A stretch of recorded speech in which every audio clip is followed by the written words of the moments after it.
લેવાની છે, ડોલ ભૂલી ગઈ, જરાક ડોલ આપી જાવ ને. હા આવ્યો. અરે પપ્પા શું થયું છે તમને? આજકાલમાં તમે બધા કામ કેમ સ્લો મોશનમાં કરો છો? અરે દીકરા, કહેવાય બી ની સેવાય બી ની એવું થઈ ગયેલું છે. અરે પપ્પા પણ કેવું તો ખરા, તમે કેવું તો ખબર પડે ને. અરે દીકરા, મસા થઈ ગયેલા છે, ચલાય બી ની બેહાય બી ની એવું થઈ ગયેલું છે. અરે પપ્પા તમે ટેન્શન શું લેવ છો? ભીલવાડાના પ્રખ્યાત વૈદ એમ કે સાહેબ હવે આપણા વ્યારામાં આવી ગયા છે. શું તમે પણ હરસ, મસા, બવાસીર કે ભગંદરથી પરેશાન છો?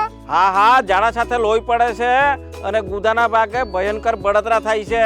અરે હા હા, ટેન્શન લેવાની કોઈ જરૂર નથી. તમને ગેસ કબજિયાતની પ્રોબ્લેમ હોય કે પછી ઘૂંટણ કમર અને સાંધાના દુખાવાની પ્રોબ્લેમ હોય, હવે આપણા વ્યારામાં વૈદ એમ કે સાહેબ લઈને આવ્યા છે આ બધી બીમારીઓની આયુર્વેદિક દેશી દવાથી 100% ગેરંટી સાથે સારવાર. અને હા મિત્રો, વૈદ એમ કે સાહેબ દર મહિનાની 8, 9 અને 10 એમ 3 દિવસ જ ઉપલબ્ધ રહે છે અને એમનો મળવાનો સમય છે સવારે 10 વાગ્યાથી સાંજે 6 વાગ્યા સુધી. વિઝિટ માટેનું એડ્રેસ છે HDFC બેંકની સામે શ્યામ હોટલની ઉપર, આદર્શ ગેસ્ટ હાઉસ, નવા બસ સ્ટેશન રોડ, વ્યારા. તો મિત્રો, હવે આયુર્વેદિક પદ્ધતિથી ઓપરેશન વગર કાયમી છુટકારો મેળવો. તો મિત્રો તમે પણ આજે જ મુલાકાત લો અથવા તો સ્ક્રીન પર આપેલા નંબર પર કોન્ટેક્ટ કરો.